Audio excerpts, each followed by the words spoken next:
Bismillahirrahmanirrahim. Assalamualaikum warahmatullahi wabarakatuh. Innal hamdalillah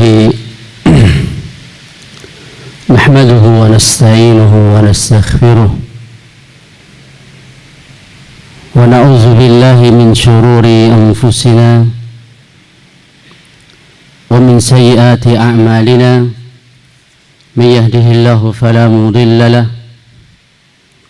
ومن يضلل فلا هادي له وأشهد أن لا إله إلا الله وحده لا شريك له وأشهد أن محمدا عبده ورسوله يا أيها الذين آمنوا اتقوا الله حق تقاته ولا تموتن إلا وأنتم مسلمون يا أيها الناس اتقوا ربكم الذي خلقكم من نفس واحدة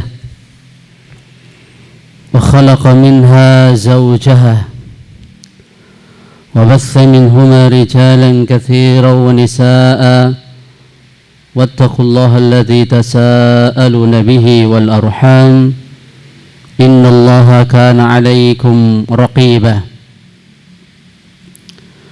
يا أيها الذين آمنوا اتقوا الله وقولوا قولا سديدا يصلح لكم أعمالكم ويغفر لكم ذنوبكم ومن يطع الله ورسوله فقد فاز فوزا عظيما أما بعد فإن أصدق الحديث كتاب الله وخير الهدي هدي محمد صلى الله عليه وسلم وشر الأمور محدثاتها فإن كل محدثة في الدين بدعة wa kullu bid'atin dhalalah wa kullu dhalalatin finnar. Bapak Ibu muslimin wal muslimat rahimani wa rahimakumullah.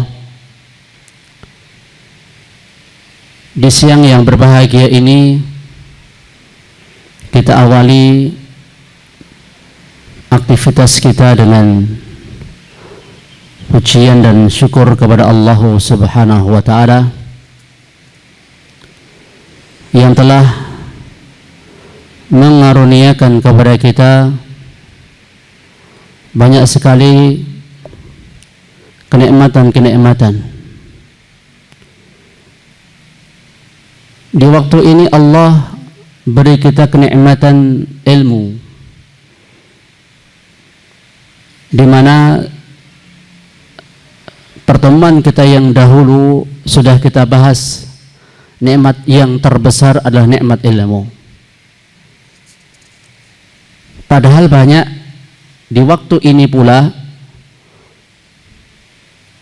manusia-manusia yang terlalaikan dengan dunia mereka dan dengan kesibukan-kesibukan mereka yang mereka sering nggak tahu apakah itu manfaat ataukah tidak. Allah berikan kesehatan kepada kita. Padahal banyak saudara-saudara kita yang sedang sakit, terbaring, berjalan pun tak mampu, bicara pun juga tak bisa, hanya berharap dan berharap semoga nanti kalau diberi kesehatan atau kesembuhan dia akan semakin memperbaiki diri, tekun beribadah, rajin ngaji, dan seterusnya. Alhamdulillah Allah berikan kepada kita nikmat kehidupan yang dengan nikmat kehidupan kita bisa menambah bekal, bisa menyadari akan pentingnya waktu waktu yang kita lalui? Bukankah semakin bertambah hari, bertambah pekan, bulan, dan tahun, semakin menjauhkan kita dari dunia dan mendekatkan kita ke kampung akhirat? Kita masuk tahun baru 1445 Hijriah, betul? Dan ini bulan pertama, masih bulan Muharram. Apa yang kita bahagia dengan bertambahnya tahun? Yang penting kita masih diberi nikmat kehidupan, yang mana satu kali sujud ketika Allah memberikan kesempatan hidup kepada kita adalah lebih afdal daripada dunia seisinya. Allah Subhanahu wa ta'ala berikan kepada kita nikmat iman, nikmat Islam, di mana banyak orang-orang yang Allah sesatkan dari iman dan Islam ini, sehingga mereka keliru di dalam mengarungi kehidupan di dunia ini. Mereka menginginkan kebahagiaan, mereka ingin selamat dari keburukan. Tapi kalau tidak lewat Islam, justru yang mereka anggap kebaikan itu sebenarnya adalah keburukan, dan yang mereka anggap keburukan itu sebenarnya adalah kebaikan. Maka sangat banyak perkara-perkara yang mewajibkan kita semua untuk bersyukur kepada Allah. Dan semoga Allah Subhanahu wa ta'ala senantiasa menganugerahkan nikmat-nikmatnya kepada kita di masa-masa yang akan datang. Allah senantiasa berikan nikmat itu, dan semakin banyak nikmat itu kita rasakan sampai nanti kita menghadap Allah Subhanahu wa ta'ala. Salawat dan juga salam tak lupa kita sampaikan kepada Nabi kita Muhammad sallallahu alaihi wasallam. Nabi kita Muhammad sallallahu alaihi wasallam telah memberikan garis kehidupan, jalan yang beliau tinggalkan ini sangat jelas, tidak ada abu-abunya. Dan siapa yang mau meniti jalan Nabi alaihi salatu wassalam, nanti akan ketemu beliau. Karena kalau jalan kehidupan yang kita lalui sekarang dan nanti itu sama seperti jalan kehidupan yang ditempuh Nabi dan para sahabat, kita pasti nanti akan menyusul mereka, dan kita nanti pasti akan sampai kepada mereka. Dan semoga juga akan bertemu beliau di surga nanti. Tapi siapa yang tidak menempuh jalan yang telah digariskan oleh Nabi, mengambil jalan sendiri, tidak mau mengikuti jalan yang telah beliau buat, membuat sendiri jalan,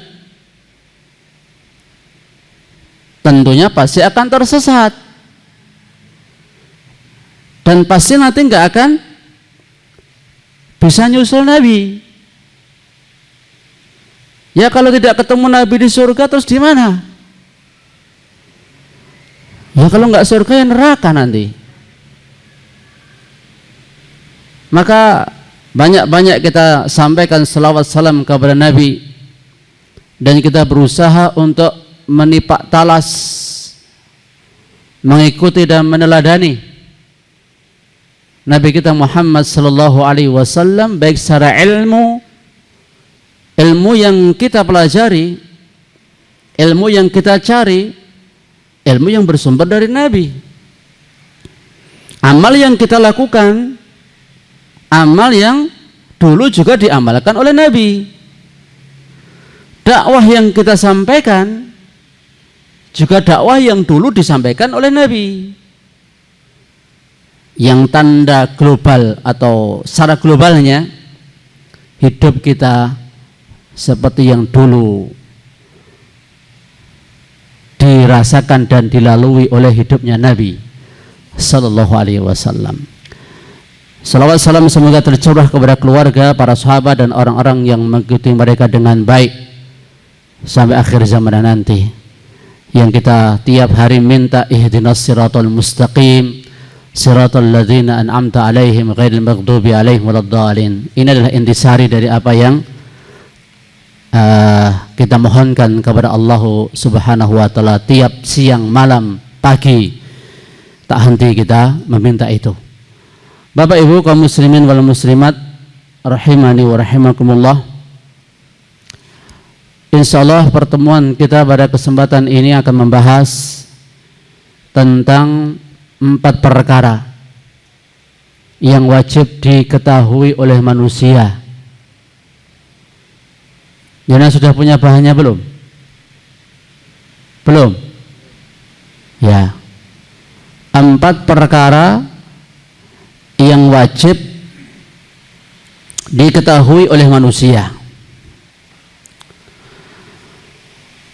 4 perkara ini saya ambilkan dari tulisan saya, Bunga Rampai Kehidupan. Kalau di apa istilahnya pengumpulan saya itu nomor 308. Tapi kalau kita rencana mau buat buku jilid 1-nya itu masih dalam pembahasan ilmu, ya, masih dalam pembahasan ilmu, yakni manusia wajib mengenal 4 hal. Saya nukilkan dari kitab atau saya sarikan dari kitab Mausu'ah Fiqhul Qulub pada Syekh Muhammad bin Ibrahim At-Tuwaijiri hafizahullah ta'ala, halaman 619. Sebagai kisi-kisi apa yang akan saya sampaikan, mungkin bisa dicatat di kerangka apa yang akan saya sampaikan. Yang pertama, mengenal Rabb. Yang kedua, mengenal diri sendiri. Yang ketiga, mengenal dunia. Yang keempat, mengenal akhirat. Kalau dalam matan kitab Ushul Tsalatsah, 4 hal yang wajib diketahui oleh manusia. I'lam rahimakallah annahu yajibu alaina ta'allumu 4 masail. Ketahuilah semoga Allah merahmatimu, sesungguhnya wajib atas kita mengetahui 4 atau mempelajari 4 hal. Pertama, al-ilmu, wa huwa ma'rifatullah, ma'rifatun nabiyyi, wa ma'rifatu dinil islami bil adillah. Ilmu yang dimaksud mengenal Allah, mengenal Nabi, mengenal agama Islam dengan dalil-dalilnya. Yang kedua, al-amalu bihi, mengamalkannya. Yang ketiga ad-da'watu ilaihi, mendakwahkannya. Yang keempat as-sabru 'alal adza fihi, bersabar dalam menerima gangguan ketika melaksanakan itu semua. Itu kalau versi kitab Al-Usulu Thalathah. Tapi kalau ini beda. Ini versi kitab Mausu'ah Fiqhul Qulub. Mengenal Allah ini kalau kita uraikan, kalau kita kupas, itu juga panjang-panjang ini. Karena satu poin saja itu bisa satu pertemuan. Poin yang kedua satu pertemuan. Kalau mau dibuat seperti itu. Tapi kita buat global-global, kerangkanya dulu. Mengenal Allah. Kita bahas nanti 4 poin. Mengenal wujud Allah, rububiyah Allah, kemudian uluhiyah Allah, yang keempat asma wa sifat Allah. Terus mengenal diri sendiri. Mengenal diri sendiri, kita akan ambilkan tafsir dari Syekh Muhammad bin Shalih Al-Utsaimin dalam surah Al-Insyiqaq ayat 19, la tarkabunna tabaqan an tabaq, sungguh kalian tersusun, terbentuk dari satu keadaan ke keadaan yang lain. Ada 4 keadaan yang dilalui dan dilewati oleh manusia. Manusia mengalami perubahan waktu. Yang kedua perubahan tempat. Yang ketiga perubahan fisik atau badan. Yang keempat perubahan hati. Ini sisi mengenal diri sendiri yang akan kita bahas, yaitu manusia akan melalui tahapan-tahapan, perubahan-perubahan, situasi dan kondisi yang berbeda dari satu waktu ke waktu yang lain, yaitu perubahan waktu, tempat, badan atau fisik, dan hati. Kemudian mengenal dunia. Mengenal dunia, kita buatkan 3 poin. Ya, dalam kita mengenal hakikat dunia. Pertama, dunia itu hanyalah sendagura dan main-main. Tidak kekal, alias fana. Kemudian yang kedua,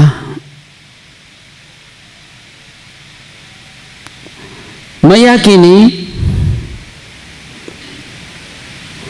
bahwa kita tidak akan kekal di dunia meskipun umurnya panjang.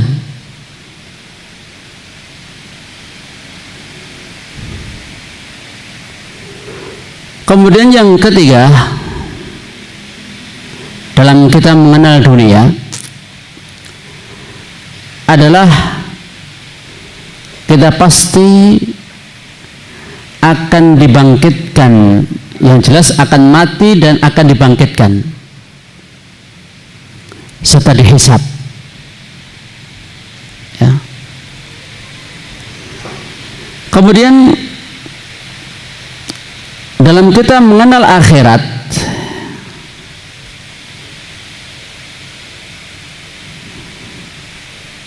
dalam kita mengenal akhirat, kita bandingkan nilai dunia dengan nilai akhirat. Dan syukur nanti kita sampaikan sekilas diagram perjalanan hidup manusia dari alam dunia sampai nanti surga atau neraka. Insya Allah, kalau waktunya cukup. Kalau waktunya cukup, Kira-kira sudah merasa banyak belum? Sudah? Wah. Ya, gitulah namanya ilmu Islam itu. Kayaknya cuma 4, tapi anaknya banyak. Ya, anaknya banyak. Tapi untuk menyingkat waktu, kita akan mulai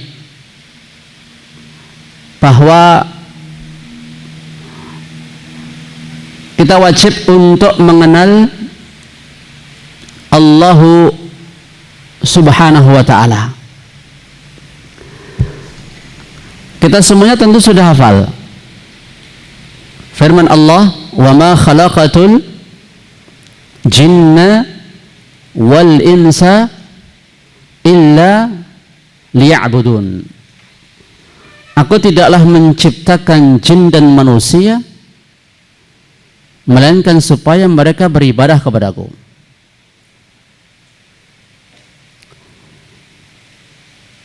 Tugas kita hidup ini ternyata untuk beribadah kepada Allah.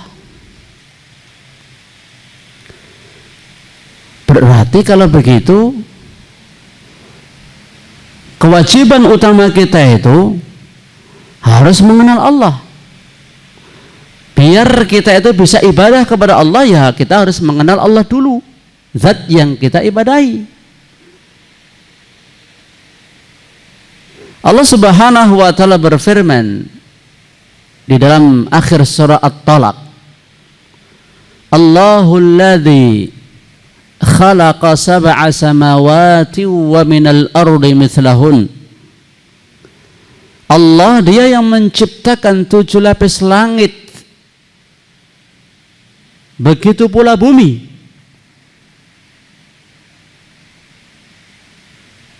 Yatanazzalul amru bainahun.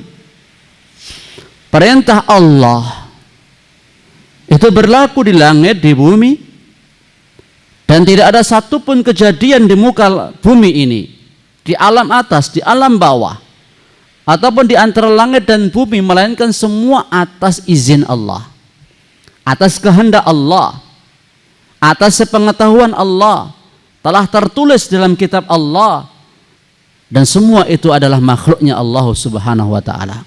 Lita'lamu annallaha ala kulli syai'in qadir.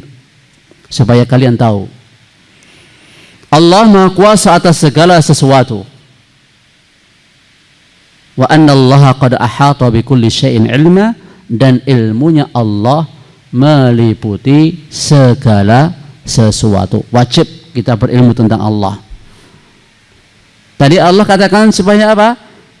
Annallaha ala kulli syai'in qadir, bahwasanya Allah Subhanahu wa ta'ala Maha Kuasa atas segala sesuatu, dan bahwa ilmunya Allah meliputi segala sesuatu.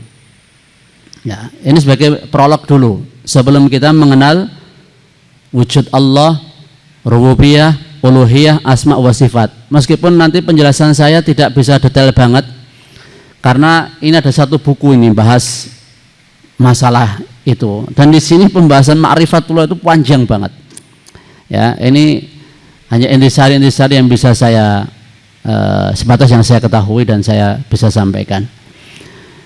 Jadi mengenal Allah Subhanahu wa ta'ala lewat nama-nama dan sifat-sifatnya, dan ini akan menjadikan ibadah kita berkualitas. Semakin hamba itu mengenal Allah, semakin bagus ibadahnya. Mengapa? Kita semuanya sepakat, di antara makhluk itu, di antara manusia itu, yang paling bagus ibadahnya para nabi. Kalau malaikat, ya para malaikat mereka bagus ibadah kepada Allah, bahkan tidak pernah maksiat kepada Allah, karena pengetahuan mereka tentang Allah itu sempurna, alias Pengetahuan mereka tentang Allah itu sangat luas. Allah Subhanahu wa ta'ala ketika berfirman, malaikat aja pingsan karena mereka mengenal betul keagungan Allah, ta'zim betul kepada Allah Subhanahu wa ta'ala. Kita tidak bicara kepada malaikat, kita bicara manusia. Manusia yang paling mengenal Allah itu siapa?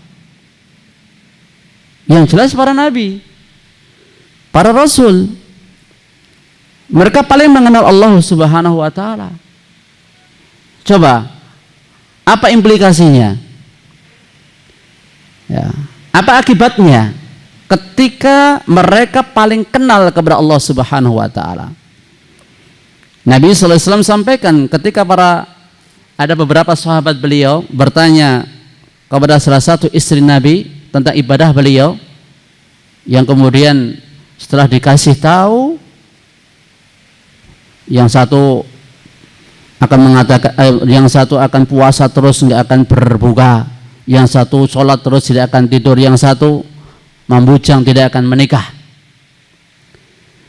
Nabi sampaikan, inni akhsyakum lillah wa atqakum lillah wa atqakum billah, atau kama qala. Sesungguhnya aku ini paling takut kepada Allah di antara kalian.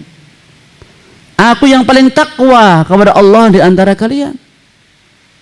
Jadi ada apa istilahnya, kaitan gitu loh, antara ibadahnya itu bagus dengan pengenalan kepada Allahnya juga bagus. Ada kaitannya. Ya. Makanya ibadah kita kurang begitu bagus itu karena kita kurang mengenal Allah dengan baik. Nah, di mana kita akan mengenal Allah? Ya nanti itu lewat rububiyah Allah, ya tadi lewat wujud Allah, rububiyah Allah, uluhiyah Allah, nama-nama dan sifat-sifat Allah. Yang ini kalau dikupas panjang sekali. Makanya orang yang paling buruk itu orang yang enggak mengenal Allah. Wa ma qadarullah haqqa qadri. Mereka itu tidak memuliakan Allah dengan sebenar-benarnya pemuliaan. Orang-orang musyrik, karena mereka itu enggak kenal Allah, makanya mereka itu melakukan perbuatan-perbuatan yang menurut anggapan mereka itu adalah bentuk mengagungkan Allah. Tapi Allah katakan mereka tidak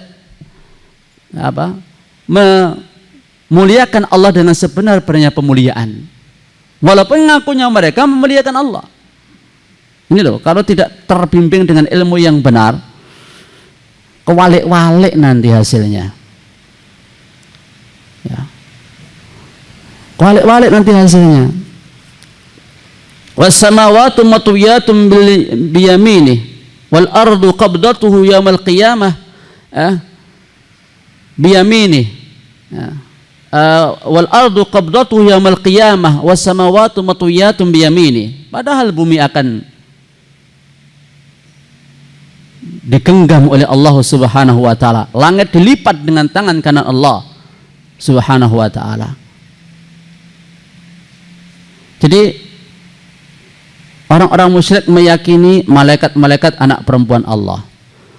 Orang musyrik meyakini Allah itu butuh perantara, sehingga mereka mendeskripsikan perantara Allah itu berupa patung. Ya, kalau orang-orang Yahudi, orang-orang Nasara ya dengan sembahan-sembahan mereka itu yang mereka anggap itu juga bagian dari Allah Subhanahu wa taala. Ibnu Qayyim al-Jauzi rahimahullahu taala beliau menyampaikan bahwa terjadinya kesyirikan, kekufuran, kebid'ahan di muka bumi ini karena manusia itu menggambarkan tentang Allah, pengetahuannya tentang Allah itu salah, keliru, gitu loh, keliru.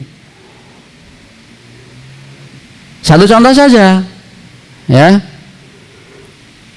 orang-orang musyrik mereka mengatakan perkataan yang mirip dengan pendahulu-pendahulu mereka, sesama orang musyrik. sama orang kafir, ahlul kitab, bahwa kalau memang apa yang kau bawa itu benar, Muhammad, ya, biarlah Allah Subhanahu wa Ta'ala ngajak kita bicara langsung. Sebagaimana Allah bicara sama kamu, tentunya Allah juga mampu untuk bicara sama kita secara langsung. Juga permintaan mereka yang lain, biarlah kita itu melihat Allah secara jahratan, secara langsung. Ingin melihat Allah secara langsung. Hanya kan nggak adab sama Allah Subhanahu wa Ta'ala. Ya. Demikian pula mereka itu berbuat maksiat itu karena kurang pengetahuannya tentang Allah Subhanahu wa Ta'ala. Allah Maha mengetahui segala sesuatu. Dimanapun mereka berada, bahkan apa yang ada dalam hati mereka, Allah tahu. Ala kulli hal, Bapak Ibu sekalian, yang menjadikan manusia itu baik dalam beribadah kepada Allah, pengetahuannya tentang Allah itu juga baik. Yang menyebabkan manusia itu buruk muamalahnya kepada Allah karena memang pengenalan mereka tentang Allah itu juga tidak baik. Kelompok-kelompok yang menyimpang itu rata-rata mereka itu nyeleneh pemahamannya tentang Allah, nggak benar dalam mengenal Allah Subhanahu wa Ta'ala. Dalam mengenal Allah itu ada 4, sebagian disampaikan oleh Syekh Muhammad bin Shalih Al Utsaimin. Mengenal wujud Allah. Allah itu ada, ya. Di mana Allah? Lah ini saja masih banyak yang memperdebatkan di mananya Allah, gitu loh. Mereka ibadah kepada Allah, tapi mereka bingung menentukan Allah itu di mana. Di sini masih ada yang bingung. Di mana Allah itu? Katanya Allah itu enggak di depan, enggak di belakang, enggak di atas, enggak di bawah, enggak di kanan, enggak di kiri, enggak butuh ruang, enggak butuh tempat. Sebab kalau Allah itu butuh ruang, butuh tempat, berarti Allah nanti sama dengan makhluk. Padahal Allah mengatakan laisa kamitslihi syai'. Tidak ada yang serupa dengan Allah Subhanahu wa Ta'ala. Manut antum dengan penjelasan ini? Ada dalil? Manut enggak? Sehingga Allah itu di mana-mana. Bukan di mana-mana. Kalau ini malah meniadakan Allah. Ini kan, ini mazhabnya ini kan bertolak belakang dengan yang menyatakan Allah di mana-mana. Ya toh? Jadi kalau di mana-mana ya di depan, ya di belakang, di kanan, kiri, atas, bawah, di mana-mana. Tapi ada pula yang meniadakan Allah di mana-mana, enggak di atas, enggak di bawah, enggak di kanan, enggak di kiri. Adakah yang seperti itu pemahamannya? Ada. Banyak. Nah, mengenal Allah tentang di mana aja masih pada ribut kayak begitu kok. Ada yang mengatakan Allah itu lebih dekat dengan urat nadi dan sebagainya. Nah, bahkan banyak yang mengingkari keberadaan Allah, sebagaimana orang ateis. Ya, sebagaimana orang-orang ateis. Di bumi berapa kira-kira jumlah orang yang berpemahaman ateis? Banyak enggak? Banyak. Di pusat negara komunis saja itu sudah berapa miliar itu? Belum yang negara-negara yang lain. Banyak itu yang pemahaman seperti itu. Makanya kewalahan syukur kita itu.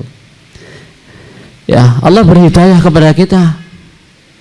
Bahkan ketika Allah berhidayah kepada kita, hidayah yang benar. Pengenalan tentang Allah benar. Pengenalan tentang kitab benar, tentang malaikat benar, tentang Rasul benar, tentang hari akhir benar, tentang takdir benar. Itu nikmat yang sangat besar. Banyak orang yang Allah sesatkan dari ilmu ini. Jadi Allah Subhanahu wa Ta'ala itu ada. Ya. Di mana Allah ala wartafa'a, atas, di atas, tinggi di atas aras. Ar-Rahmanu alal arsy istawa. Allah bersemayam di atas ars. Istiwa itu artinya ala wartafa'a. Makanya begini, ikhwani wa akhwati fiddin azza wa iyyakum. kalau menafsirkan ayat, ya, itu paling afdol ayat dengan ayat. Kalau tidak ada, ayat dengan hadis. Kalau tidak ada, ayat dengan perkataan para sahabat. Kalau tidak ada, sesuai linguistik bahasa Arab. Dan tidak boleh menafsirkan ayat Al-Quran pakai linguistik bahasa Arab, padahal ayat ada tafsirannya, hadisnya juga ada. Ini pangkal kesesatan itu di sini. Ayat yang memperjelas maksud dari tafsir ayat yang kita ingin ketahui itu ada, tafsir dari hadisnya ada. Lah kok pakai bahasa Arab? Karena kalau dalam bahasa Arab itu mau dibawa kemana sesuai pemahamannya bisa, gitu loh. Ini pangkal kesesatnya di situ. Kenapa kita tafsirkan ayat dengan ayat? Karena yang paling ngerti tentang ayat itu ya Allah sendiri. Kan Al-Quran itu kan kalamullah, firman-Nya Allah. Yang paling ngerti tentang maksud firman Allah ya Allah sendiri. Gitu loh. Jangan kita sok tahu. Ya. Jangan kita sok tahu. Allah yang mengatakan kok kita ngeyel. Gitu loh. Iya. Ratusan ayat yang menjelaskan bahwa Allah itu di atas, di langit, ratusan. Nanti kalau bahas ini itu nggak rampung nanti. Ya, hadis juga jelas. Ketika Nabi bertanya kepada budak jariyah, di mana Allah? Fis sama, man ana anta Rasulullah. Cetok toh? Cetok. 4 mazhab imam juga menyatakan Allah di atas. Kok masih pakai bahasa Arab itu gimana itu? Ya. Wong ayatnya ada, hadisnya ada. Kenapa pakai hadis? Karena yang paling ngerti tentang Allah setelah Allah sendiri ya Rasulnya. Terus kenapa kok nomor 3 pakai perkataan para sahabat? Ya yang paling ngerti maksud ayat ya sahabat setelah Rasulnya, bukan kita. Maka Abu Hanifah radhiyallahu taala anhu ketika menjelaskan ya bahwa bila dalam perkataan beliau ada yang menyelisihi hadis Nabi SAW, buang perkataan beliau, ambil hadis Nabi Sallallahu Alaihi Wasallam. Ya. Atau sebelumnya adalah kalau berselisih dengan Al-Quran, ambil Al-Quran, buang perkataan beliau. Bagaimana kalau seandainya perkataan Anda menyelisih hadis Nabi, buang perkataan saya, ambil hadis Nabi. Bagaimana kalau perkataan Anda menyelisih sahabat, buang perkataan saya, ambil perkataan sahabat. Itu ulama yang benar begitu. Jangan mempertahankan pendapat diri sendiri meskipun salah. Bagaimana kalau pendapat Anda menyelisih Al-Quran, buang Al-Quran, ambil pendapat saya. Kan begitu seolah-olah. Ya, saya nggak ingin memperpanjang masa. Yang jelas wujud Allah itu ada.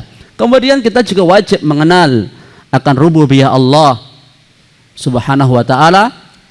Ya.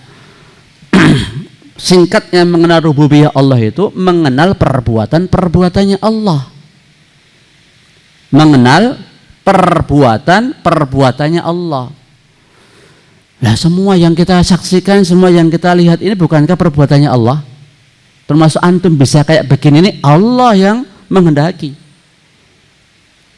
Allah yang menghendaki. Antum bisa nulis, antum bisa mendengar, antum bisa melihat, antum bisa duduk, antum bisa beraktivitas, semua itu Allah yang menghendaki. Ya. Terlalu banyak dalil-dalil yang menyatakan akan perbuatan Allah, yang mana wa ma tasya'una illa ayyasha Allahu rabbul alamin. Kita tuh nggak bisa berkehendak kalau tidak dikehendaki oleh Allah Subhanahu wa taala. Ya. Jadi kita punya kehendak, tapi kehendak kita dibatasi dengan kehendak Allah. Kalau semua kehendak kita itu bisa kita wujudkan, walah enak banget itu. Apakah jenengan yakin semua kehendak jenengan itu terwujud? Setiap menghendaki sesuatu ya kayak Allah saja, kun fayakun. Ya. Kalau Allah apa? Tinggal idza arada syai'an ayyakul Kalau Allah menghendaki sesuatu dengan mengatakan kun, jadilah. Tapi kalau kita menghendaki sesuatu direwangi usaha rong karuan iso, menghendaki duit oke, direwangi nyambut gawe ya duitnya ya ora oke. Pengen sehat direwangi olahraga, direwangi yang sakit berobat ya kadang nggak sembuh, kadang juga nggak sehat, gitu loh. Jadi intinya mengenal rububiyah Allah itu mengenal semua perbuatan-perbuatan Allah, dari perbuatan Allah yang besar sampai perbuatan Allah yang sekecil-kecilnya. Misalnya Allah termasuk yang menahan langit, antazula. Allah yumsikus sama, ya, yang menahan langit supaya enggak ngeruntui bumi, tidak ngembrui bumi. Karena langit itu bangunan yang tinggi, kokoh, menjulang di atas tanpa tiang. Siapa yang menahan? Allah itu. Ya. Ini kalau seandainya atap ini tok berdiri, ndak ada dindingnya, ndak ada cagaen, ndak ada apa-apanya, akan menjadi tempat wisata di sini kira-kira. Ya toh? Iki ngadeg dewi, ora enek cagae. Ya. Ya tiap hari kita ngelihat di atas itu langit yang tinggi menjulang, ndak pernah retak, ndak pernah melengkung, ndak pernah runtuh. Itu kok nggak sadar bahwa itu adalah tanda kekuasaan Allah. Malam, siang, matahari, rembulan, semua itu yang mengatur Allah Subhanahu wa taala. Nanti untuk diri kita sendiri kita bahas di mengenal diri kita. Ya. Kita mengenal makhluk-makhluk Allah yang sangat banyak itu, lautan, gunung, samudera, ya semua itu adalah tanda kekuasaan Allah. Dan itu semua adalah perbuatan-perbuatan Allah Subhanahu wa taala. Dan Allah Maha Kuasa. Terkadang Allah berbuat, ya, itu ya, kalau umumnya perbuatan Allah itu biasanya ada sebab, ada akibat. Ya, ada sebab, ada akibat. Ya, takdir Allah ketika Allah menghendaki sesuatu itu terjadi, ada sebab, ada akibat. Misalnya Allah mau mengasih rezeki kepada hamba, ada sebabnya, dia harus usaha. Misalnya, sebab orang mau sembuh, misalnya dia sakit, berobat, baru Allah beri kesembuhan.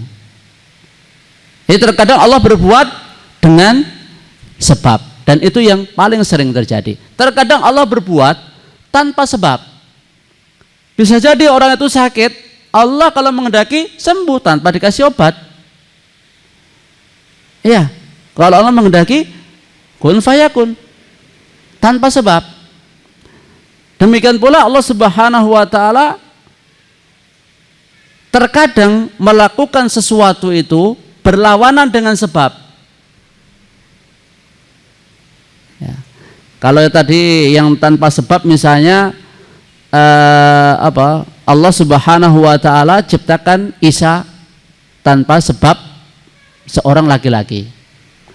Allah ciptakan Adam bahkan tanpa sebab, ada ayah, ada ibu. Ya. Dan terkadang Allah menjadikan bayi bisa berbicara. Gitu loh. Ya, padahal biasanya orang bisa bicara kalau sudah masuk usia sekian baru bisa bicara. Itulah perbuatan Allah yang wajib kita imani. Dan terkadang Allah tadi berbuat sesuatu menyelisih sebab. Apa itu misalnya? Laut itu kan harusnya menenggelamkan, tapi kenapa memberikan keselamatan kepada Nabi Musa dan Bani Israel? Ikan paus itu kan harusnya membinasakan Nabi Yunus, tapi kenapa? Ya, selamat. Api menyelamatkan Nabi Ibrahim, harusnya api itu membakar. Jadi terkadang Allah berbuat sesuatu itu menjadi sebab. Makanya gini, apa faedah yang bisa kita ambil ketika kita mengetahui rububiyah Allah seperti ini, mengetahui semua perbuatan-perbuatan seperti ini? kita itu yakin, tawakal, bersandar, berserah diri hanya kepada Allah, bukan kepada makhluk. Gitu loh. Yakinnya kita, tawakal kita, bersandarnya kita itu hanya kepada Allah. Kalau minta kepada Allah. Kalau mohon pertolongan kepada Allah. Karena Allah itu Maha Kuasa. Annallaha ala kulli syai'in qadir. Allah Maha Kuasa atas segala sesuatu. Gitu loh. Allah Subhanahu wa ta'ala kuasa untuk mengalahkan Abraha, ya, dengan dikirim burung-burung ababil itu. Allah juga kuasa mengalahkan kaumnya Nuh dengan, ya, banjir air bah. Allah juga kuasa menghancurkan kaum Ad, kaum Samud, kaum Syuaib sendiri. Gitu loh. Ini diantara perbuatan-perbuatan Allah, mengenal rububiyah Allah Subhanahu wa ta'ala. Terus mengenal uluhiyah Allah. Mengenal uluhiyah Allah Subhanahu wa ta'ala, itu Allah itu zat yang wajib diibadahi. Alias semua ibadah kita wajib diserahkan hanya kepada Allah Subhanahu wa ta'ala. Qul inna salati wa nusuki wa mahyaya mati lillahi rabbil alamin la syarikalah wa bidzalika umirtu wa ana awwalul muslimin. Katakanlah sesungguhnya salatku, penyembelihanku, hidupku, matiku hanya bagi Allah Rabb semesta alam. Tiada sekutu baginya, yang demikian aku diperintahkan, dan aku adalah orang yang pertama-tama berserah diri kepada Allah Subhanahu wa ta'ala. Jadi, ya, ketika antum mampu, semakin antum mampu menyerahkan hidup mati antum kepada Allah, totalitas urip matiku hanya untuk Allah. Semua, ya wis urip matiku sila apa loh ya?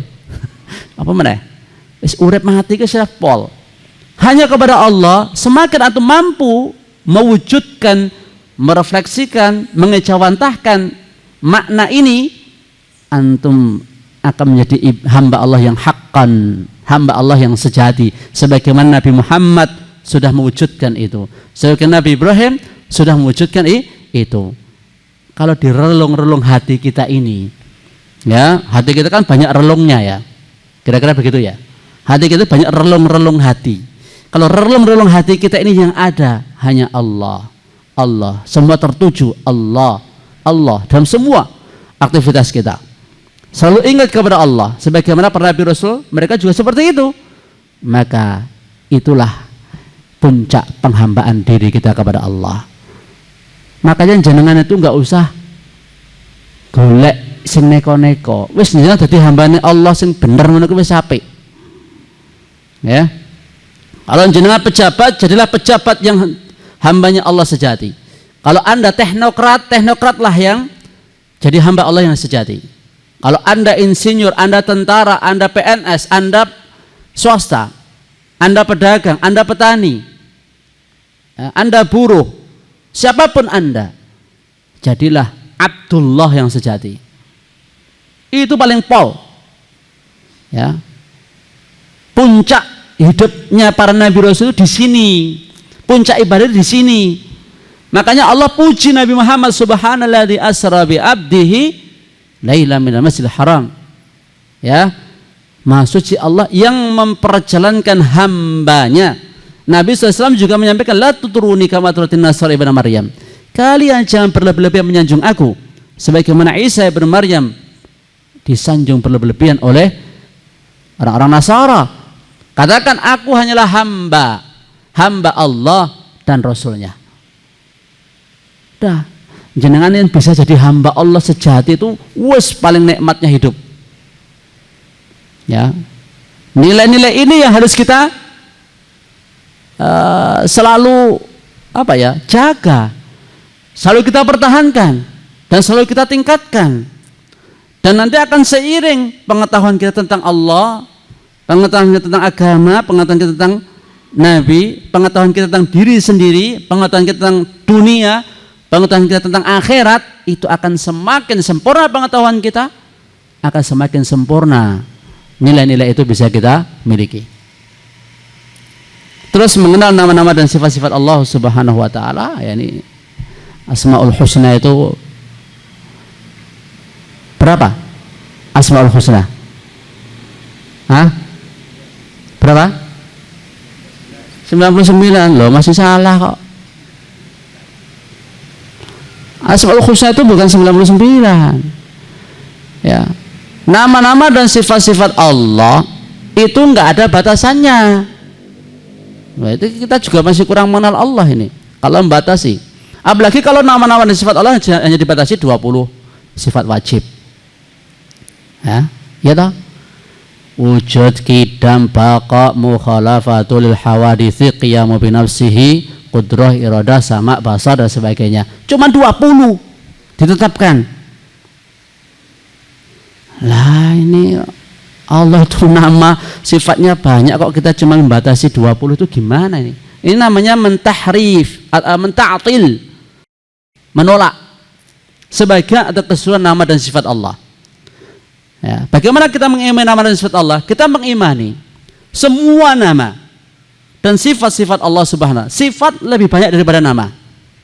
Sifat Allah lebih banyak daripada nama Allah. Kita mengimani semua nama dan sifat Allah sebagaimana yang disampaikan Allah di dalam Al-Quran, yang disampaikan Allah sendiri dalam Al-Quran, atau yang disampaikan oleh Nabi-Nya Muhammad SAW dalam As-Sunnah, min ghairi tahrifin wala ta'tilin wala takyifin wala tamthilin wala tafwidin, dengan tanpa ditahrif.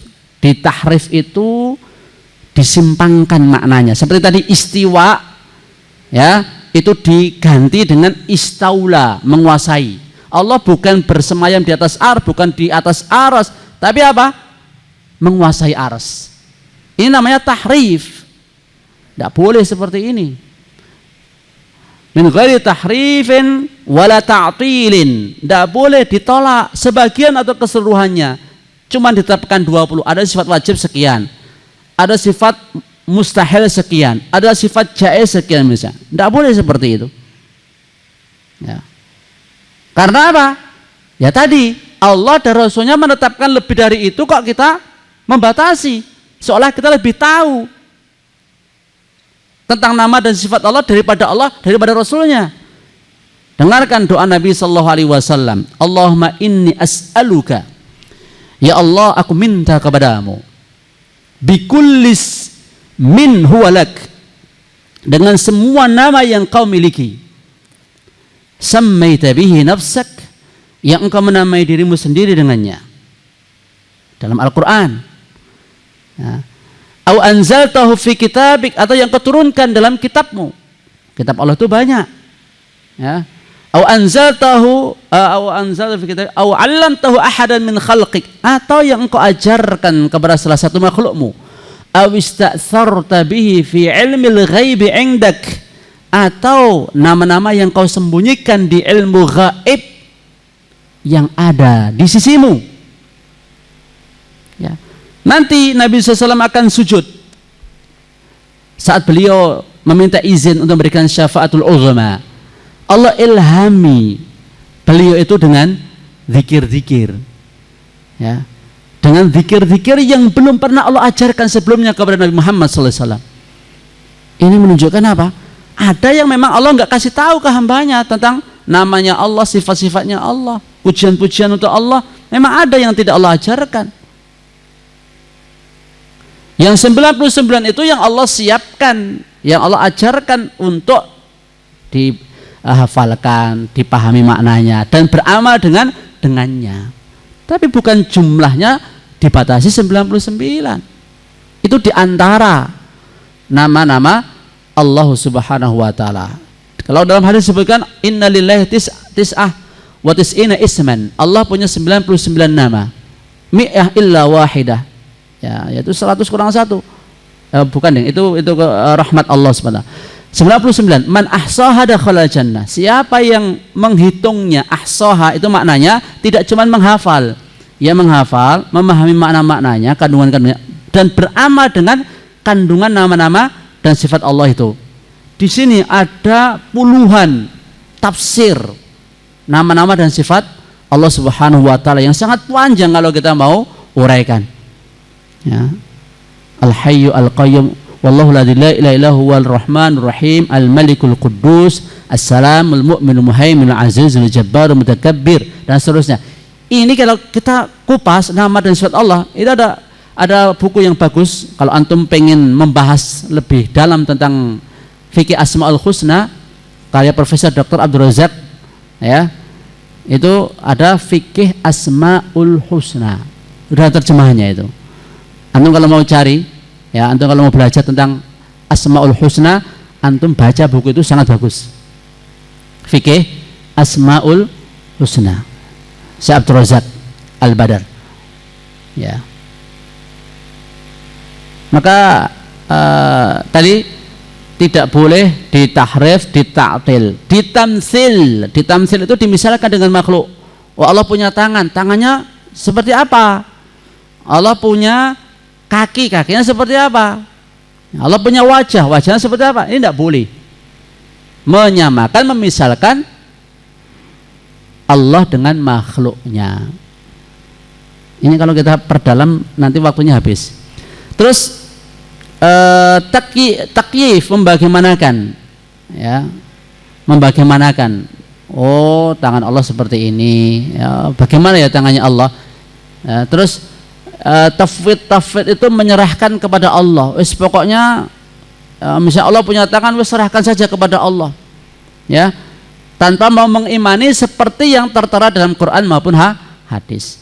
Ini ikhwani wa akhwat fiddin azza wa yakum, wajiban kita yang pertama mengenal Allah Subhanahu wa taala. Kemudian yang kedua, antum simpulkan sendiri ya. Tadi ada 4 tadi, mengenal wujud Allah, rububiyah Allah, kemudian uluhiyah Allah, nama-nama dan sifat-sifat Allah. Yang kedua tadi apa? Mengenal diri sendiri.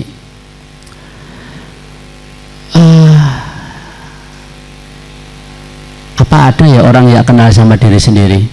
Banyak. Nggak mengenali diri sendiri itu banyak. Untuk apa aku dilahirkan? Untuk apa aku diciptakan? Ya.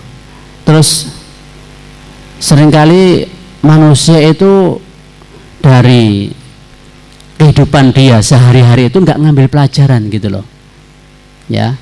Langsung saja ke poin-poin yang sudah kita buatkan tadi. Manusia itu mengalami 4 perubahan.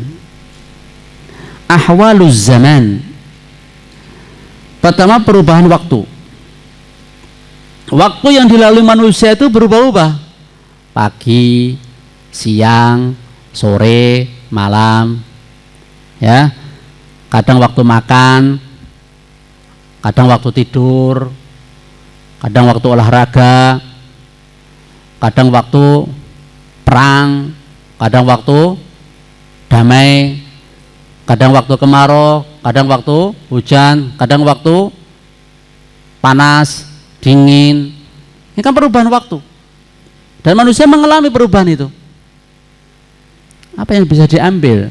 Dari mana kita bisa mengenali perubahan waktu? Ya. Nah, kadang seneng, kadang susah, ya, waktu-waktu yang kita lalui itu. Maka watilkal ayyamu nudawiluha bainan nas. Hari-hari itu kami silih pergantikan di antara manusia. Terkadang hari ini sumpah, terkadang hari itu rasanya bahagia sekali, ya. Jadi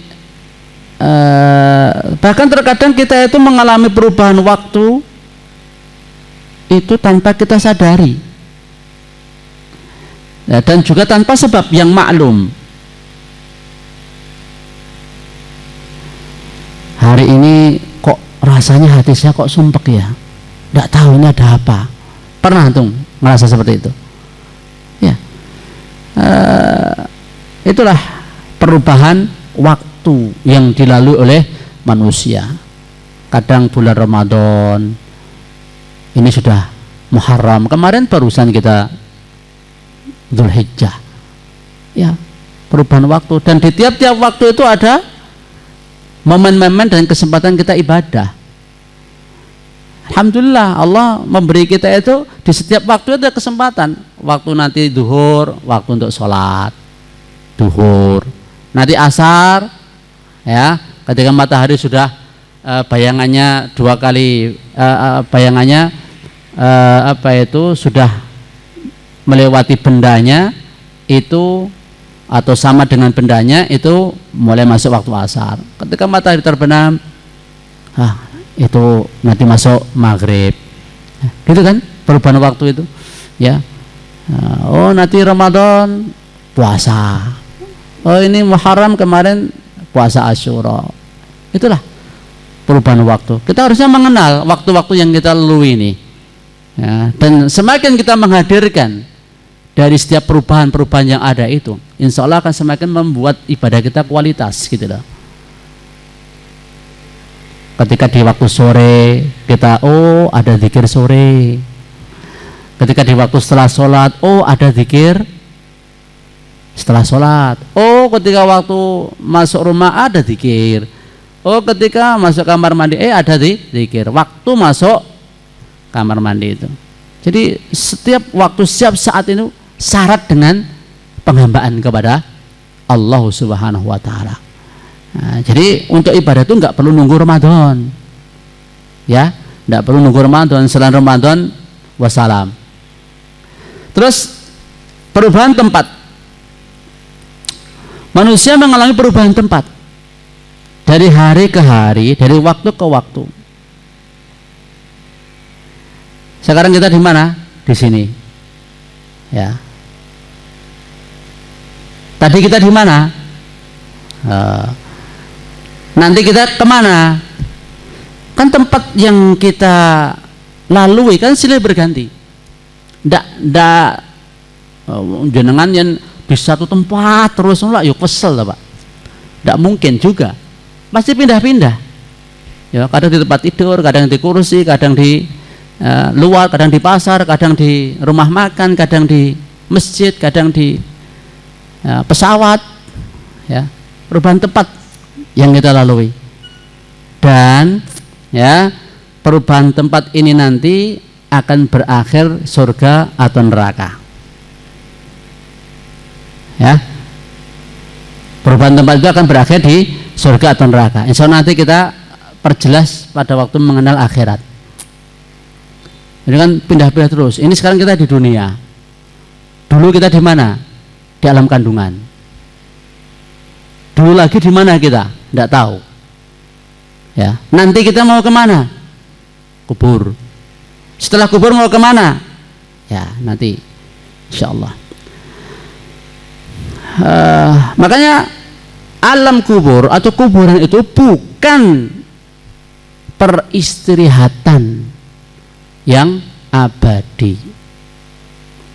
Kalau di surat-surat kabar misalnya disampaikan telah kemana?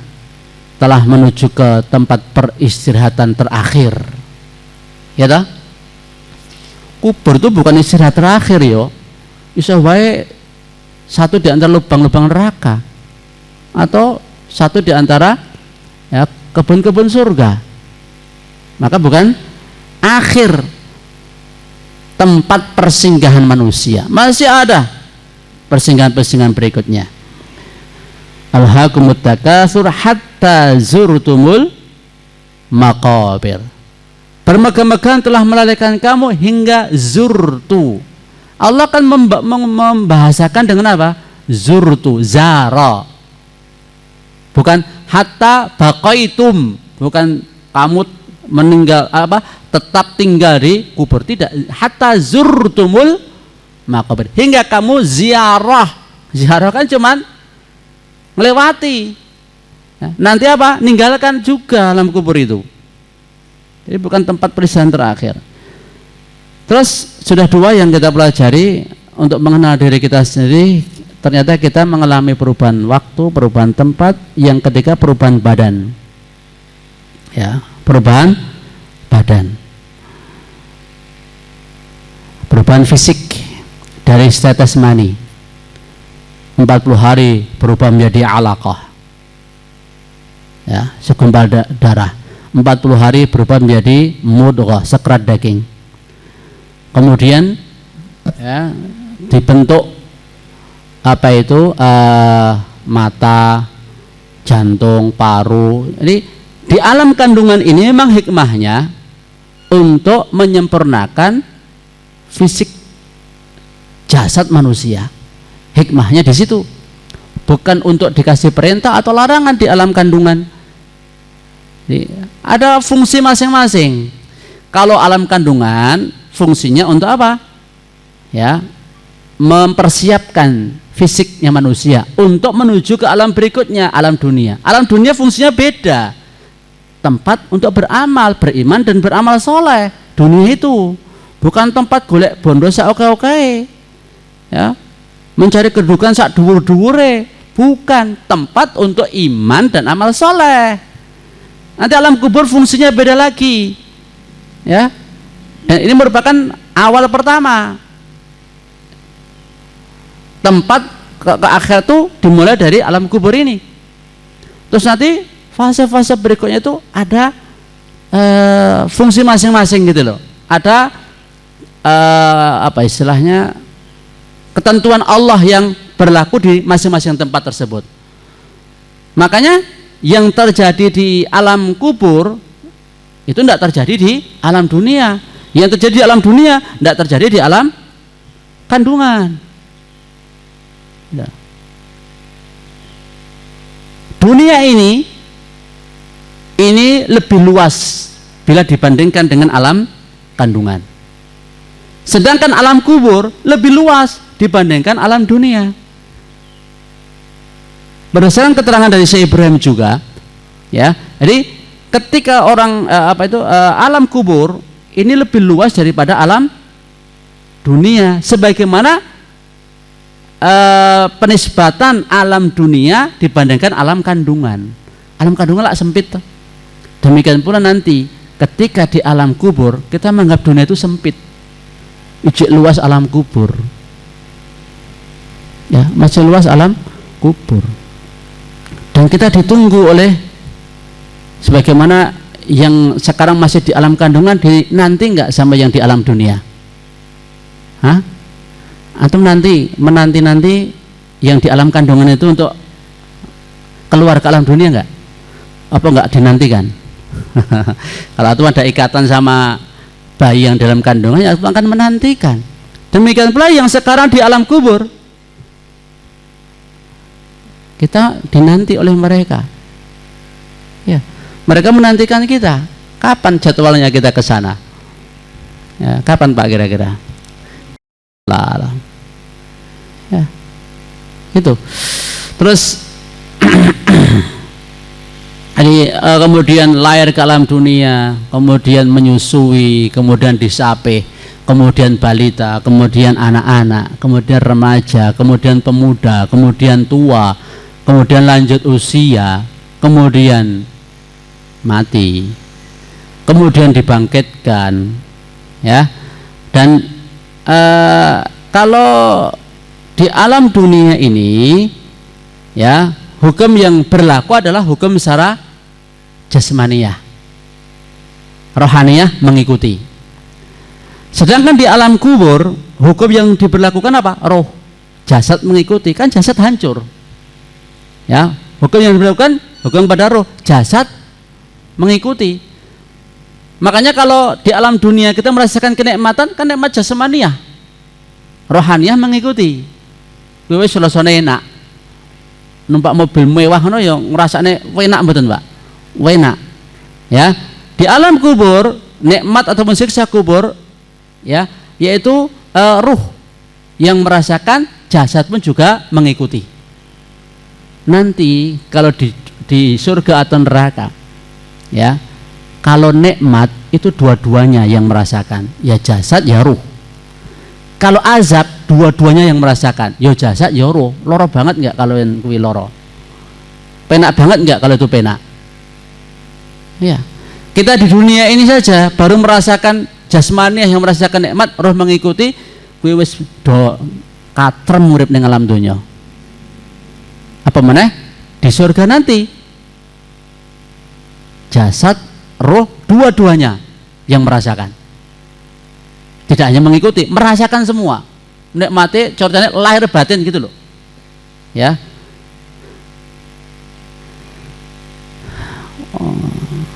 Kan ada tuh kadang orang itu jasanya neng donya itu enak, apa-apa keturutan nyaman, neng atine ora penak. Ada nggak yang seperti itu? Ya ada. Ya. Ini nikmatnya nikmat nggak sempurna gitu loh. Sempurna itu yang lahirnya ya penak, batinnya ya merasakan penak. Terus yang keempat, perubahan hati. Ya, perubahan hati ini perubahan, Masya Allah, ini yang paling dahsyat ini. Karena hati itu ada di antara jari jemari Allah Subhanahu wa Ta'ala. Allah bolak-balik sesuai kehendaknya. Kalau Allah menghendaki, Allah gelincirkan hatinya. Iya dan billah. Kalau Allah menghendaki, Allah beri hidayah. Ya, masing-masing hati ini hendaknya kita mohon, Allahumma muqallibal qulub tsabbit qalbi ala dinik. Doa yang dipanjatkan Nabi sallallahu alaihi wasallam. Ya Allah yang membolak-balikkan hati, kokohkan hatiku, tetapkan hatiku di atas agamamu. Karena hati ini mengalami perubahan yang sangat luar biasa. Terkadang hati itu condong ke dunia. Terkadang hati itu condong terhadap sesuatu dari nikmat dunia. Terkadang hati itu condong kepada harta, dan harta itu jadi obsesi terbesar dia. Terkadang hati condong kepada istana, kepada rumah yang mewah, kepada kendaraan yang nyaman, dan kadang itu jadi puncak obsesinya. Terkadang hati itu bersama Allah. Nah, apalagi dalam kondisi seperti ini, antum antum teringat mobil mewah, rumah yang megah ketika kondisi seperti ini? Enggak toh? Enggak. Hati antum sekarang ini loh, yang pengajian mikire omah, wah mikir istana sopo ngalamun misalnya, ini berarti ngalamun antum, ya ngaji kok yang dipikir nikmat dunia dalam hati antum gitu loh, ya makanya terkadang hati, ya makanya handolah ketika di majelis Nabi SAW seakan-akan ya melihat surga, melihat neraka, tapi kalau sudah balik ke rumah, waduh, kumpul sama istri, sama anak, itu sudah berubah perasaan hatinya, ya kecondongannya sudah berbeda. Makanya Nabi menyampaikan kalau keadaan kita itu bisa seperti di majelis saat bersama Nabi SAW itu, maka akan disalami oleh para malaikat. Tapi ya itulah hidup itu, ya tarotan, terkadang begitu, terkadang begini, ya terkadang kita memang harus nunaikan tugas, ya kadang haknya Allah, ya kadang haknya manusia, kadang hak anak, kadang hak istri, kadang hak tangga, kadang hak teman, kadang itulah kehidupan. Tidak bisa kita satu posisi terus ibadah, terus fokus kepada Allah.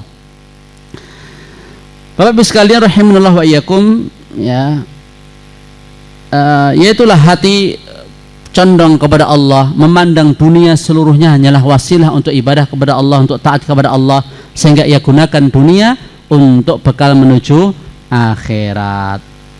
Wallahu ta'ala alam bisawab. Baru dua ya, masih dua lagi. Apa itu? Mengenal dunia. Mengenal dunia.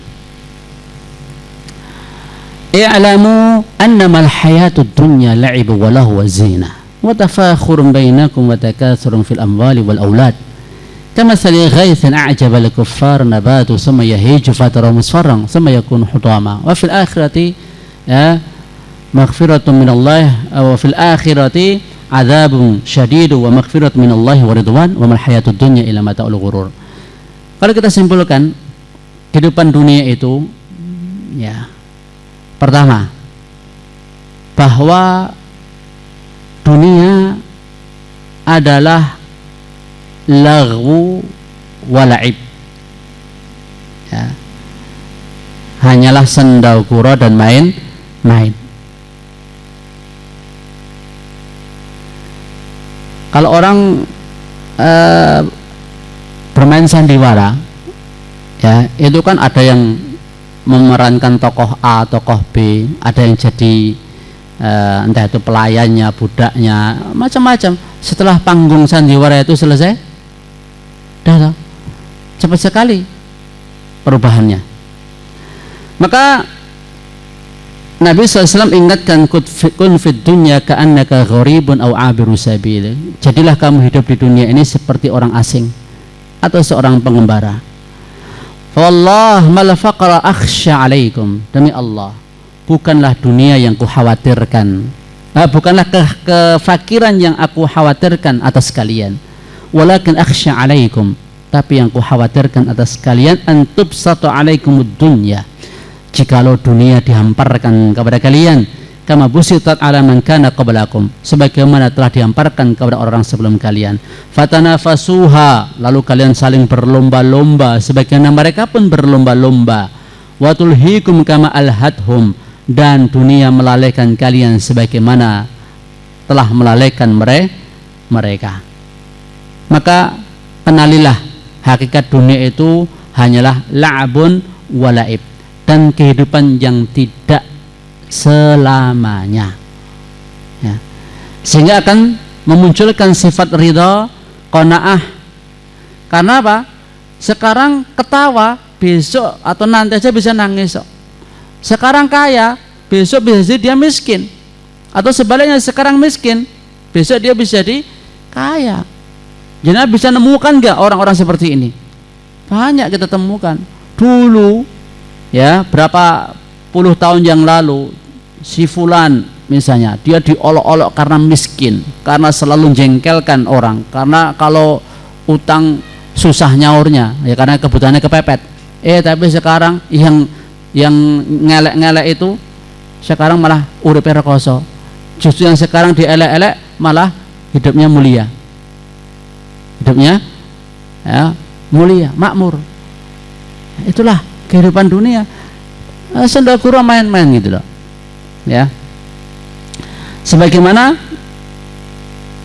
sendagura main-main, saling bermegah-megahan, berbanyak-banyakan dalam masalah harta, anak, ya, sebagaimana tanam-tanaman itu, wah ini padinya ini hijau royo-royo, hasilnya menguning bagus. Setelah itu apa? Dibabat, ya, habis, ya, habis, selesai. Makanya kita itu, ya, ini sebagai ibro, ya, padi itu kalau sudah menguning itu segera dibabat atau dibiarkan. Bagusnya dibabat, ya. Ya, manusia juga sebegitu. Bagusnya itu kalau memang kita sudah selesai, ya, jatah hidupnya di alam dunia dan rezeki sudah Allah berikan, ya, adalah kita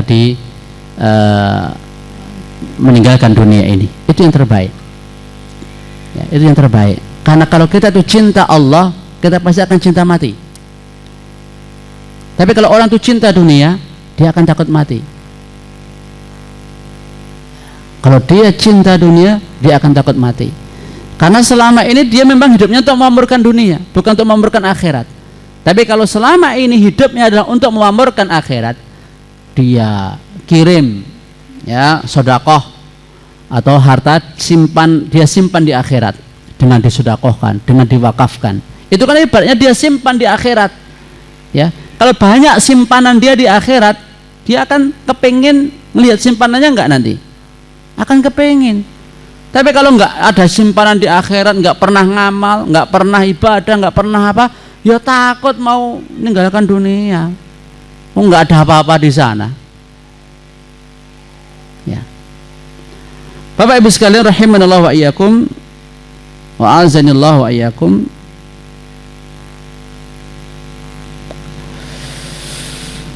Cinta dunia itu termasuk dosa besar.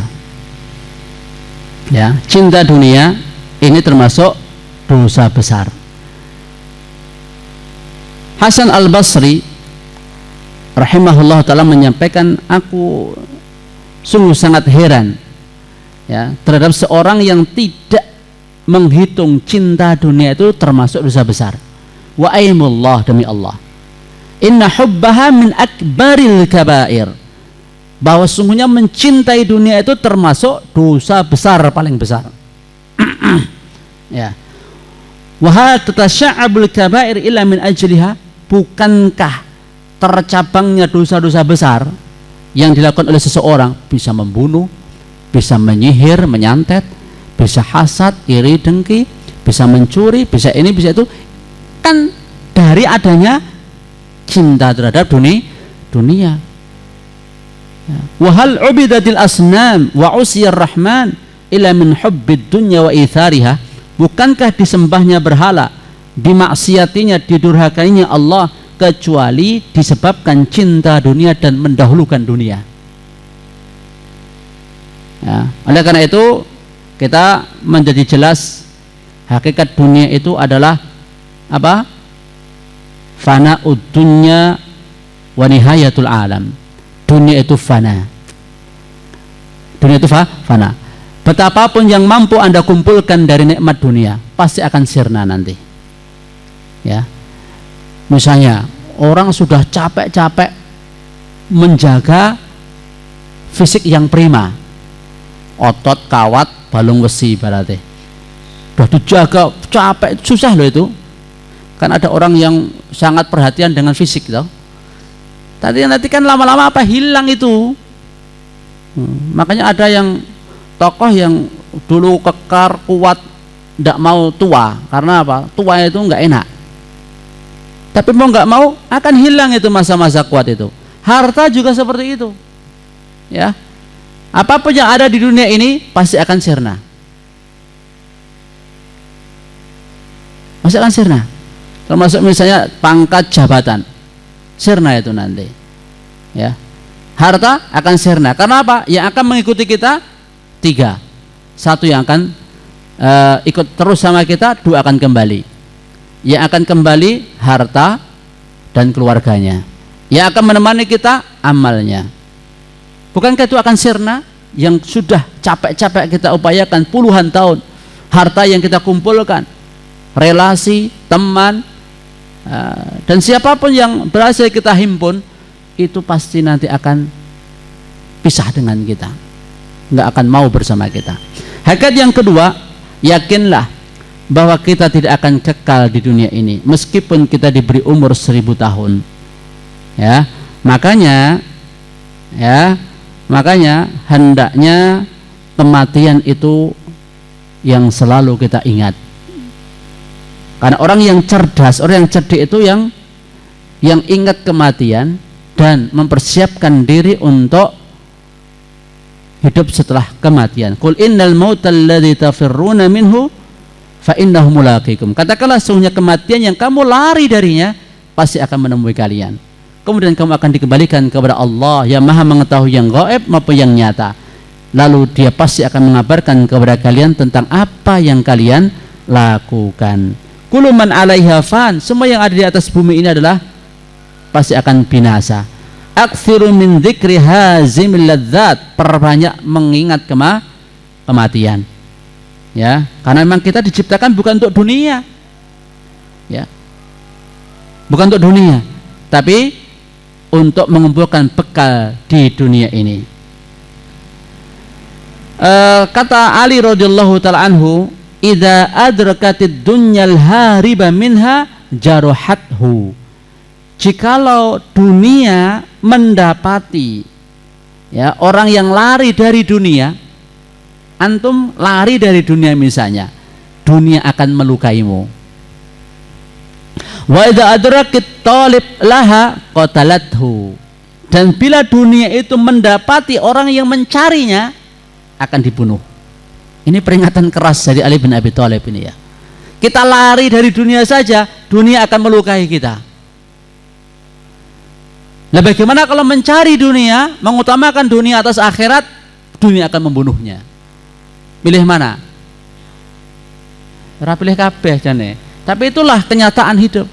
Makanya orang-orang yang lari dari dunia, sebab ini rahasia ya, ketika orang itu lari dari dunia, dunia itu malah mengejar. Yo. inilah hikmah kalau antum memperhatikan kehidupan dunia itu semakin antum lari, tidak butuh dengan dunia, ya sebagaimana dulu para sahabat, para ulama, orang-orang saleh, dunia itu ngejar-ngejar mereka, ditawari pangkat, jabatan, harta, apapun mereka tolak. Mereka tolak. Karena apa? Sampai dipaksa-paksa loh mereka itu. Bahkan jabatan qadhi, kalau sekarang itu jabatan yang fantastis itu ya, qadhi, ya itu aja sampai di antara mereka ada yang disiksa karena nggak mau jadi qadhi. Bayangkan itu. Ibaratnya kan mereka lari dari dunia, tapi tadi dunia melukainya. Ya. Bagaimana kalau orang mencari dunia, dunia akan membunuhnya. Wah, rapi kabeh. Baik. Terus yang ketiga dari hakikat dunia, afahasibatum annama khalaqnakum abatha wa annakum ilaina la turja'un? Apakah kalian menyangka bahwa kami ciptakan kalian itu sia-sia dan bahwa kalian tidak akan dikembalikan kepada kami? Fata'alallahul malikul haq, la ilaha illa huwa rabbul arsyil karim.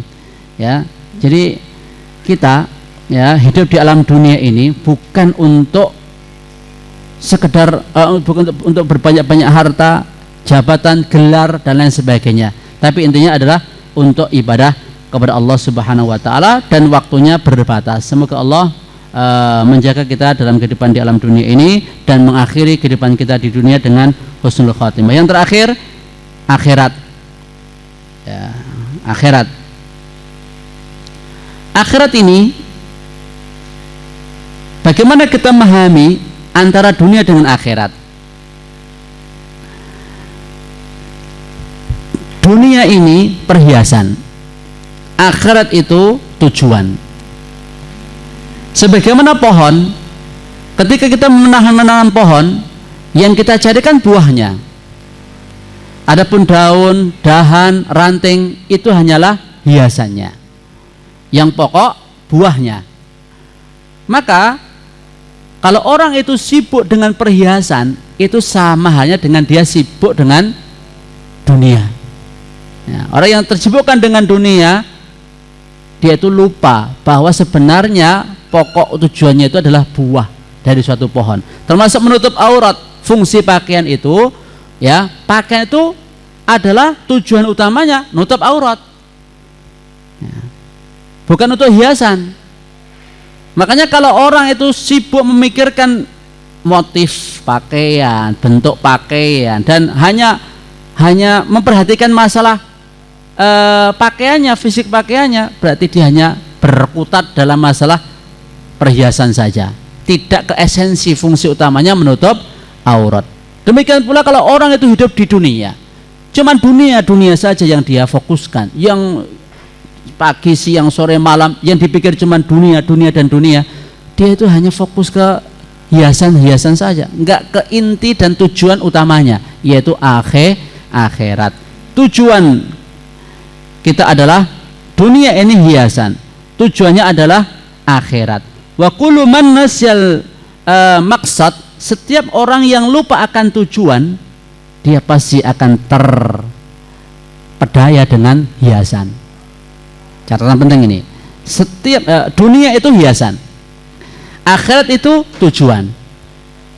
Setiap orang yang lupa kepada tujuan, yaitu akhirat, dia akan condong kepada hiasan. Para nabi dan para pengikut mereka menyibukkan diri dengan tujuan, sedangkan ahlu dunia menyibukkan diri dengan perhiasan, sendakura dan main. Ya. Allah perintahkan kita mengambil dunia sebatas kebutuhan. Antum kalau punya dunia itu lebih daripada butuh, lebih besar daripada kebutuhan antum, itu akan melampaui batas nanti. Ya. Sedangkan kalau akhirat, ya kita beramal untuk akhirat itu sesuai sekuat kemampuan kita. Makanya Nabi Muhammad SAW itu untuk urusan akhirat nomor 1. Nah, dunia, bahkan beliau mengatakan mali walid dunya, aku tidak butuh dengan dunia, ya, tidak butuh dengan dunia. Karena Nabi Muhammad SAW, kalau kita tengok dalam sejarah kehidupan beliau meninggal dunia itu nggak meninggalkan apa-apa. Ini menunjukkan bahwa apa yang beliau infakkan, beliau simpan untuk akhirat itu sangat banyak. Ya, nanti bisa dibahas di lain waktu, insyaallah taala. Terus berikutnya, dunia dibandingkan dengan akhirat ini dilihat dari zatnya. Dijelaskan oleh Allah Subhanahu wa taala, wa ma hadhil hayatud dunya illa lahwun wa la'ib. Dunia ini tiada lain hanyalah sendokuro dan main-main. Wa innad daral akhirah lahiyal hayawan.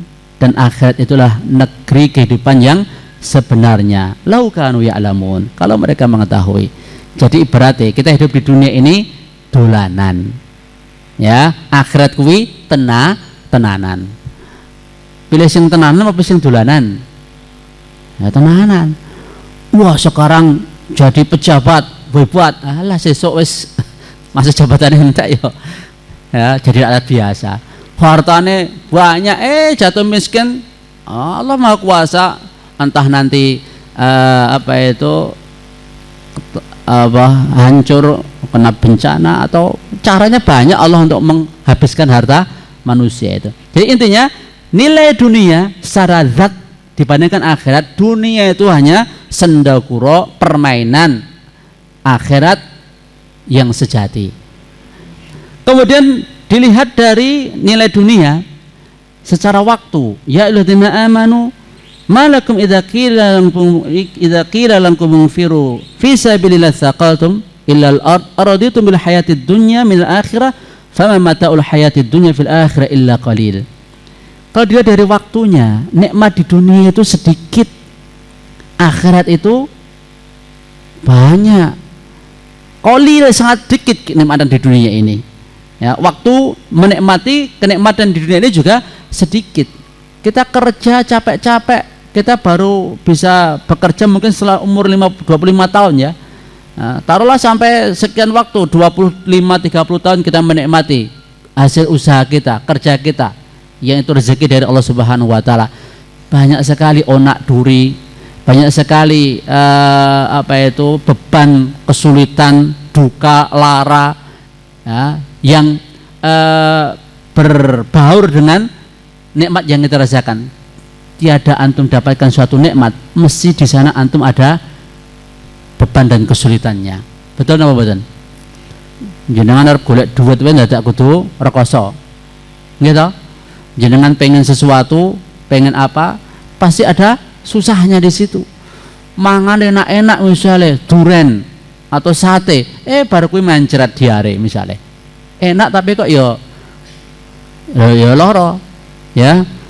Bahkan karena sebab itu dia masuk rumah sakit misal. Ini menunjukkan bahwa kenikmatan di dunia itu hanya sementara. Hanyalah sementara dan sedikit. Kalau di akhirat jenengan makan, jenengan minum, jenengan nikmat apapun nggak ada batasnya. Wong diberi kekuatan 100 orang dalam hal makan, minum, syahwat. Coba, cukup dereng 100 orang. Hah? Ya. Kalau belum cukup ya nanti Allah akan memberi. Itu loh. Ya kita satu orang aja menikmati kenikmatan dunia, kita kadang terhalang entah karena sakit atau yang lain. Terus nilai dunia dengan timbangan. Law kanatid dunya ta'dulu indallah janaha ba'udah ma saqa kafir minha syarbata ma'in. Kalau nilai dunia ini di sisi Allah sebanding dengan sayap nyamuk, ya, orang kafir nggak dikasih minum meskipun satu teguk air. Berarti di sisi Allah dunia itu tidak senilai sayap nyamuk, tidak senilai di sisi Allah loh itu. Kalau di sisi kita dunia ini enak banget. Kalau di sisi Allah tidak senilai, tidak setara dengan satu sayap nyamuk.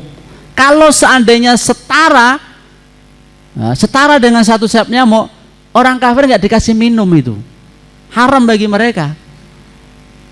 Nah, karena dunia ini nggak bernilai di sisi Allah SWT, makanya orang kafir silahkan kau makan, kau minum, kau nikmati syahwatmu, bahkan dunia jadi surgamu, silahkan. Nggak enak ajine gitu loh maksudnya. Paham? Karena nggak ada ajinya, nggak ada nilainya di sisi Allah Subhanahu wa Ta'ala dunia ini. Kalau ada nilainya, meskipun satu sayap nyamuk, orang kafir nggak dikasih minum meskipun satu teguk. Nah, ini penghinaan sekali ini ya. Ya, bagi para pecinta dunia tentunya. Ya, penghinaan sekali ini bagi para pecinta dunia. Yang kerasa, ya, kalau terasa. Terus nilai dunia dengan takaran. Demi Allah, dunia ini dibandingkan dengan akhirat tidaklah kecuali semisal seorang di antara kamu memasukkan jemarinya ke laut, ya, fal yang tur bima yarji. Lihat air yang bisa diambil dari lautan itu berapa. Antum coba praktek sekali-kali lah, nyelopkan telunjuk antum ke lautan, ya, jika air yang diambil dibandingkan dengan yang tersisa bagaimana? Ini lautan ini ibaratnya akhirat. Yang diambil dari jari telunjuk ini ibaratnya dunia. Level ora? Dunia dibandingkan akhirat. Enggak level. Ya. Terus nilai dunia dilihat dari jarak. Maudhi'u sautin fil jannah khairun minad dunya ma fiha. Tempat meletakkan cemeti di surga lebih baik dari dunia seisinya. Tempat meletakkan cemeti cekten itu enggak butuh tempat yang luas. Hanya berapa itu aja, ya, enggak sampai 1 meter kira-kira. Tempat di surga, ya, meletakkan tempat cemeti di surga itu lebih baik dari dunia seisinya. Dunia sejak Allah ciptakan sampai berakhirnya dunia. Masya Allah. Kemudian nilai dunia dibandingkan dengan dirham atau dinilai dengan dirham. Nabi pernah melewati bangkai anak kambing yang cacat telinganya. Nabi ambil, Nabi pegang telinganya. Nabi katakan, ayyukum yuhibbu anna hadzal dirham. Siapa di antara kalian yang mau bangkai anak kambing ini kalian hargai 1 dirham, kalian beli 1 dirham, mau enggak? Manuhibbu annahu lana bi syai'. Kami enggak mau, ya, memilikinya. Wa manasna'u bihi, untuk apa? Ya, atuhibbuna anahu lakum? Bagaimana kalau diserahkan cuma-cuma kepada kalian? Wallah, law kana hayyan kana aiban fihi. Demi Allah, kalau ini kambingnya masih hidup saja, aib kok, cacat kok, ya. Fa kaifa wa huwa mayyit? Ya.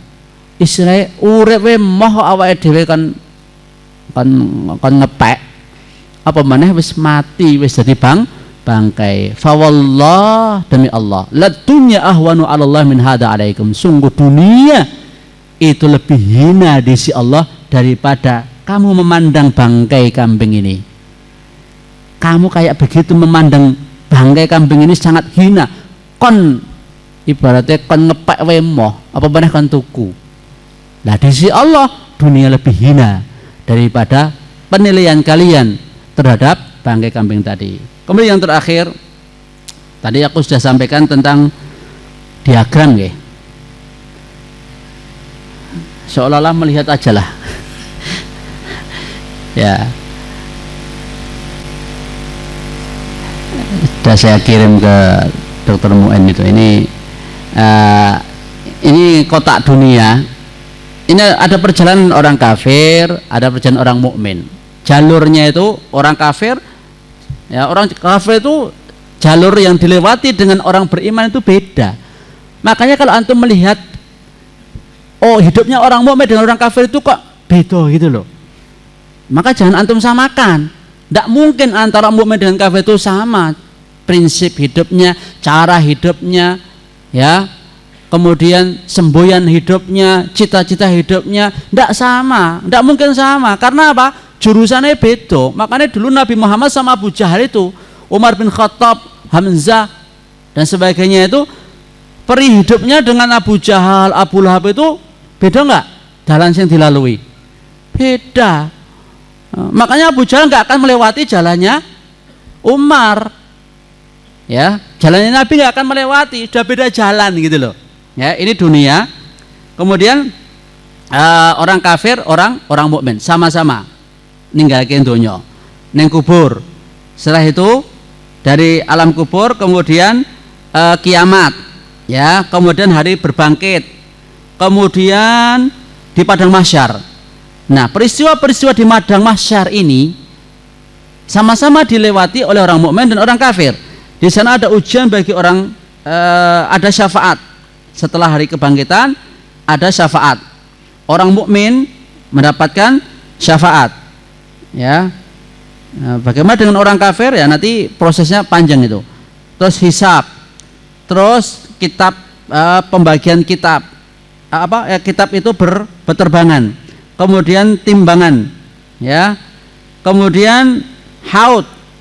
Nah, dari proses timbangan ini akan muncul yang ketiga. Kalau tadi mukmin sama kafir, ya.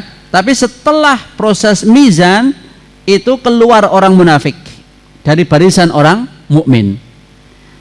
Terus tidak melewati haud, ya, tidak akan mendapatkan haud. Yang mendapatkan haud telaga Nabi itu hanya orang mukmin. Orang munafik, orang kafir tidak mendapatkan.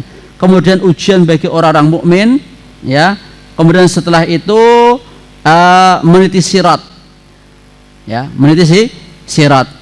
Orang-orang kafir mereka langsung masuk ke dalam neraka, ya. Demikian pula nanti orang munafik. Kemudian setelah meniti sirat yang terpampang di atas punggung neraka jahanam, kemudian ada kantarah, jembatan, ya, atau bangunan yang tinggi di antara surga dan neraka. Di sini proses yang nanti sebelum masuk ke surga dibersihkan dulu hatinya orang-orang beriman antara mereka, kemudian baru masuk ke dalam surga. Ya, ini proses yang panjang dan butuh waktu yang lama, ya. Makanya dunia itu sementara. Kalau kita melihat proses-proses ini panjang banget ini. Satu hari di padang mahsyar bisa 50.000 tahun menurut hitungan kita. Ya, wallahu taala alam bisawab. Ini yang bisa saya sampaikan. Kalau ada benar semata datang dari Allah Subhanahu wa taala. Kalau ada salah dan keliru kita rujuk kepada yang benar dan kita mohon ampun kepada Allah Subhanahu wa taala. Nas'alullah al-afiyah wa tuqa wal afafa wal ghina wa ilman nafi'a wa amalan mutaqabbala wa qalban salimatan khalisan karima. Subhanakallahumma bihamdika wa asyhadu an la ilaha illa anta astaghfiruka wa atubu ilaik. Assalamualaikum warahmatullahi wabarakatuh.